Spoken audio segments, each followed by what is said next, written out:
What's up, party people? Missy in the house, your spiritual fitness coach, and I am here today to talk to you about the time that I was homeless.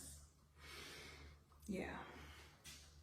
Nah, I don't mean it like that. I mean, like, in this physical world, I've never been homeless, and I actually have an agreement with God. I actually know, feel, and trust that I will never end up in the gutter. This was one huge realization I had when I was doing the spiritual work early on my journey, and I had this awakening, and I just knew God's always got my back. The kingdom is always at hand. It's all given. It's just mine to realize this. And so, speaking of an awakening, an awakened heart, I need to just kind of define these three words for you, because sometimes I can get really over people's heads, because you guys know spirituality is my shit. This is what I study. This is what I live. Okay, so Bodhicitta. Okay, what does that mean? Bodhicitta means awakened heart. It means this opening, right? So somebody who has Bodhicitta has had like this God realization, right? This divine love realization. And so that's important, because I'm going to tell you about Tonglen. Tonglen in the Buddhist practice is this way of giving and receiving. And actually, it begins with a taking in and then a letting out. And so we'll talk about that, okay? That's Tonglen. And then thirdly, Bodhisattva. You need to know what a Bodhisattva is, okay? A Bodhisattva is a servant of God. A Bodhisattva is, well, in some traditions means someone who has given up their chance at nirvana to serve humanity, they've taken a vow of ending human suffering. And like Kuan Yin, she is a Bodhisattva and known as the goddess of compassion, right? Love her. She's been on my path for a long time. She's just always shown up in the right and perfect ways. Same with Parvati, who is the Hindu goddess of love. So if you know my vibe, that's why I'm like locked into those two. And Jesus, of course, because he was a representation of unconditional love as well, and Mother Mary. Those two are also really close on my heart. So, okay, let's get back to the point. So, Bodhisattva, Bodhicitta, you know what that is, Tonglen. So why am I talking about being homeless? Okay, so in this book, When Things Fall Apart by Pema Chodron, it's part of my weekly group. I started a support club right after COVID hit and the lockdown started, because I was like, yo, people are gonna need support, and we're gonna have to help each other navigate this time. I knew it was gonna be a time of change, uncomfortable change. And so this book has been a godsend, right? So in it, she talks a lot about meditation, the power of meditation, and then this practice of Tonglen. And I had so much resistance to it, okay? Reminding you of yesterday's talk about negativity and focusing on the negative, and how I didn't like that because EFT had you tap on the negative, and really it's the truth round. Okay, so this as well is a practice of focusing on that which is not so pleasant. Okay, so what it is the practice of breathing in pain. Okay, the pain of all beings everywhere.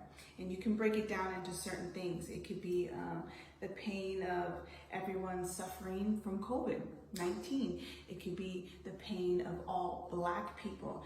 It could be the pain of all homeless people, right?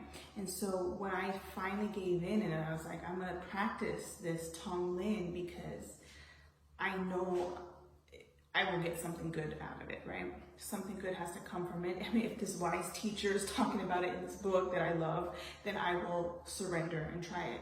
And so I did. So I was out running one morning, and this man was laying on his belly. He had a blanket over him. His feet were all jacked up and they were hanging out. And I was like, wow. He was homeless and he was on the street. And I thought, perfect opportunity, drop in, Missy, breathe in that pain. And the first thing that came to mind was, this is not the truth about you. You are not that unworthy that God has forgotten you and tossed you out on the street. That is not true, okay? And so I breathed that in, and then like whatever story they had going on that landed them in the street, whether it was addiction, whether it was mental health, whether it was just bad luck, I know that is not the truth about them. Homeless people aren't bad people. So I breathed in, actually, the truth of all that, and I exhaled out abundance, right? So abundance, more of everything good, and whether that's prosperity or money or whatever this man needed, because I don't pretend to know what that is. I don't judge anyone. It was like highest good. And so I breathed in the truth of who he really was, and I exhaled out abundance and love, because obviously there was something lacking there, you know? And so I just started crying, kept running. And these two women who, again, didn't look like the most healthy women, you know, they were kind of raggedy. They just, you know, they had that shape, that look. And the one woman, she met eyes with me briefly for a second, and then she dropped her gaze, and I just felt shame, you know? And so, boom, opportunity to love her and to remind her of the truth of who she was, and that she's a beautiful soul. She's a divine child of the universe. God doesn't make mistakes, but humans forget. And so it just looked like she had forgotten her truth. And so I breathed in the truth for her. I breathed in whatever pain she must have been experiencing. And I didn't know what it was, but whatever that was, I breathed it in, and then I just sent her love.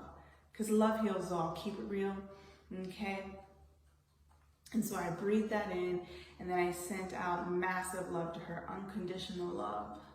And again, tears, really feeling that, cried. So why do I bring this up? Homelessness sucks. Addiction sucks. Losing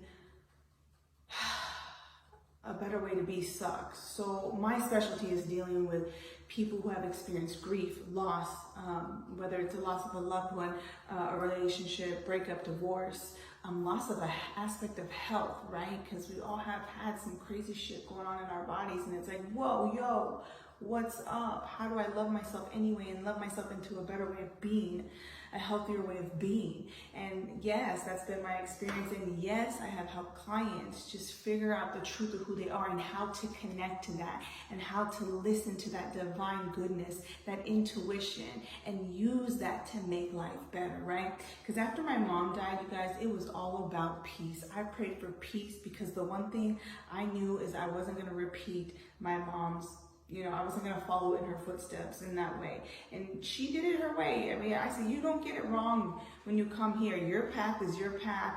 But from my observation, it was like, oh, she worked too hard. She worked a job she didn't like for many, many years just to make money, right? She ended up tired, sick, and died, okay? I know that's not the truth, you know, like everything, why she got sick and died. But it was in my mind that I wasn't going to go that way. So I decided to take care of myself. I decided to choose differently. I decided to pray for peace, because I didn't want to be stressed out. Yeah. So once I felt like I got a good handle on peace, I started praying for love, right? Because I knew I had to love myself more. I had to honor my gifts, and I had to show up in a bigger, better way. That's what just kept coming to me in every single meditation. Go bigger, spread the love, spread the light. And so that's the work that I do. That's what I love to do, is help people remember their truth, whether they're in an abusive relationship, why they're staying there, and they know they shouldn't be in it, but they're still there. You know, we have to remind them of their truth. And you're going to leave when you're going to leave, right? Like, it's not my job to pull someone out of that. It's like, no, it's to help them remember the truth of who they are, that they deserve better, that they are worthy and gifted and wise and a beautiful child of the universe, God, whatever you want to call it. And so that is my Bodhisattva vow, to end the suffering of humans. And, you know, I can only offer my tools and take you there. But it takes a commitment. So I'm ready if you're ready to do the work, if you're ready for a new experience of life. Look, life has been flipped, turned upside down. It's the best time to reinvent yourself. It's the best time to do something new and be proactive, and not just be like, shit, I lost 3 of my jobs. What am I going to do? Choose you, choose something new, choose me, or somebody else. If you don't work with me, work with somebody else, but let's get to work. We have lives to save. We have justice to enforce. We need to get some equality going here, and it's not going to happen by us buying new shit, buying another purse, buying a bag, getting that tummy tuck, all this stuff, right? No offense if you, that's you, but I know you're going to get to that place too where you're like, is that all there is? Been there, done that, had the money, bought the things. You know, for me, I need a deeper, richer experience of life, and my fulfillment comes from serving others. Okay, for serving the God in all. And I know that that love and that light is at the center of your being, and I'm here to show you that. I'm here to help you connect to that so you can empower yourself to live your dreams. All right, my friends, that's the Buddhist lesson for today. Bodhisattva, Bodhicitta, and Tonglen. Are you going to try it? I invite you to try it. If you want to try it with me, hit me up, slide in my DMs, drop a comment below if you're still confused. I got you. I love you. Have a beautiful evening.